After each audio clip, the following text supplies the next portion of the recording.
Assalamualaikum warahmatullahi wabarakatuh. Waalaikumsalam warahmatullahi wabarakatuh. Sapa kembali bersama Ruang AF 8487. Kali ini pembahasan kita tentang hukum dan bagaimana cara istinja yang benar.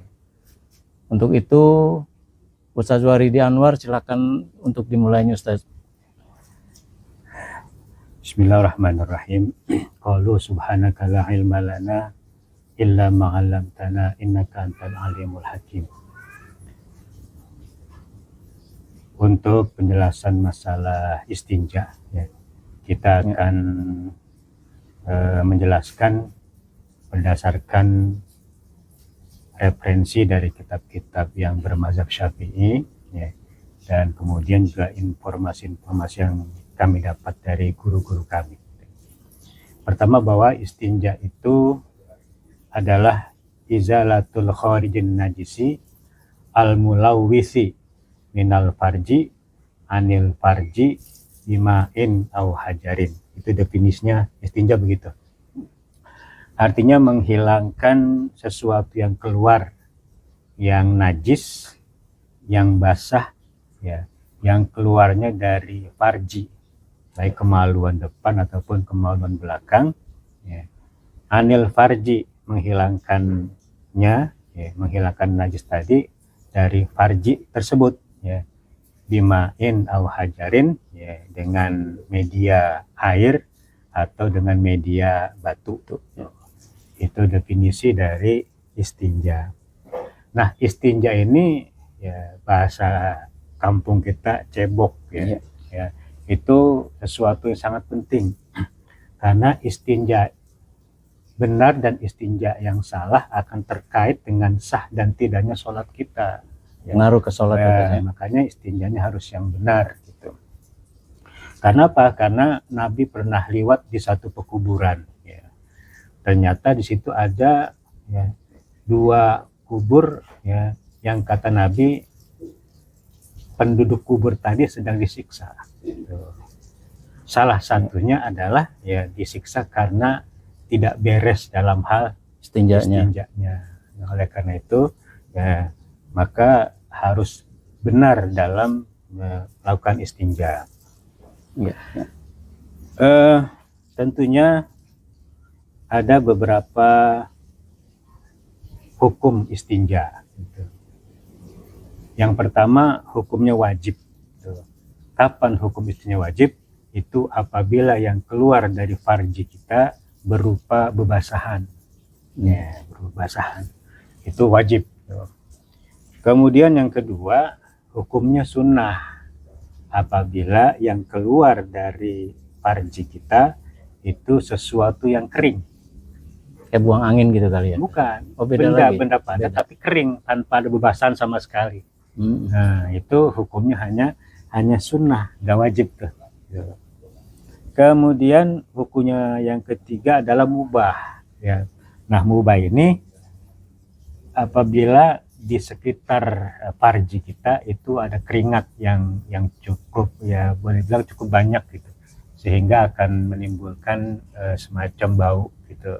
Nah, ya. Nah, di situ hukumnya mubah tuh, ya, kita istinja.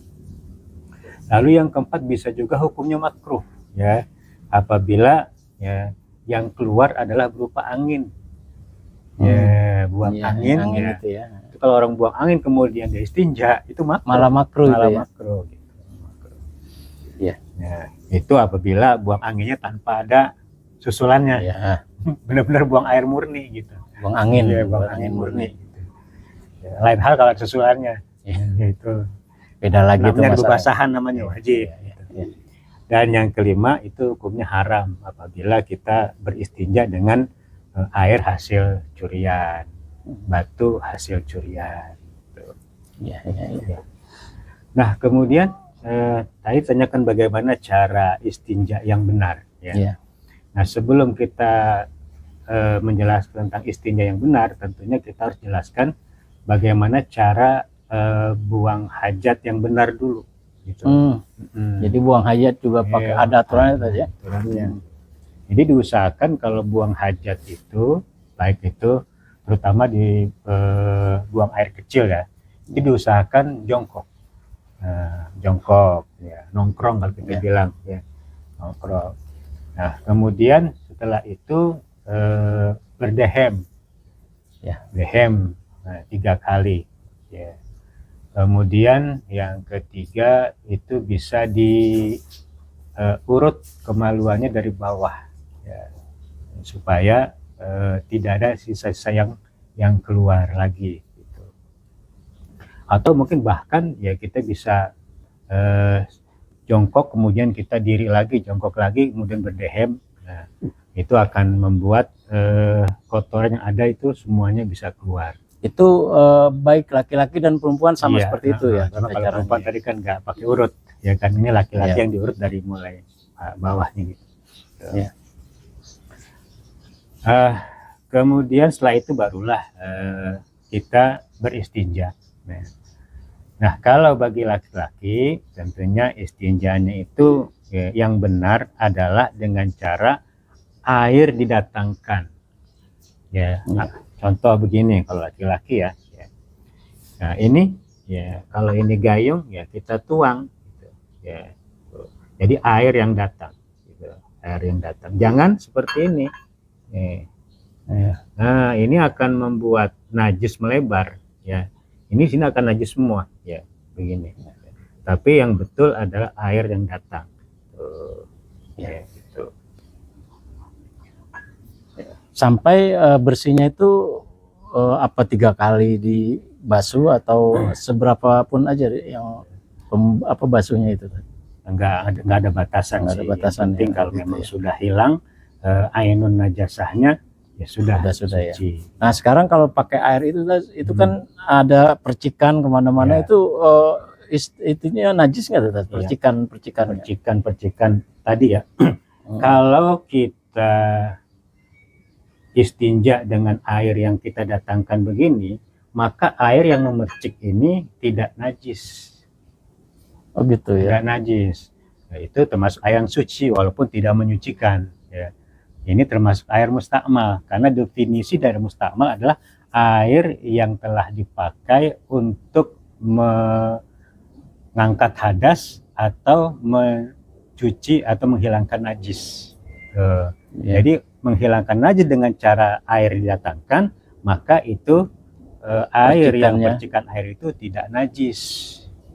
Kita nggak usah tanya, itu kan ada najis itu, ya kan? Itu kan air kita datang, itu. Jadi kalau mazhab Syafi'i, kalau air yang datang, maka air yang ada itu adalah air yang suci. Seperti kemarin kita jelaskan tentang mencuci pakaian yang najis, ya kan?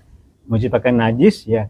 Kalau airnya kita datangkan ya ke bak gitu kan, maka air tadi sudah tidak najis gitu. Lain halnya kalau air yang ada sini, baju yang najis kita datangkan, maka jadi najis semua. Jadi begitu. Jadi kriterianya kalau memang air itu didatangkan, maka percikan tadi tidak najis. Sama dengan kita mencuci pakaian ya.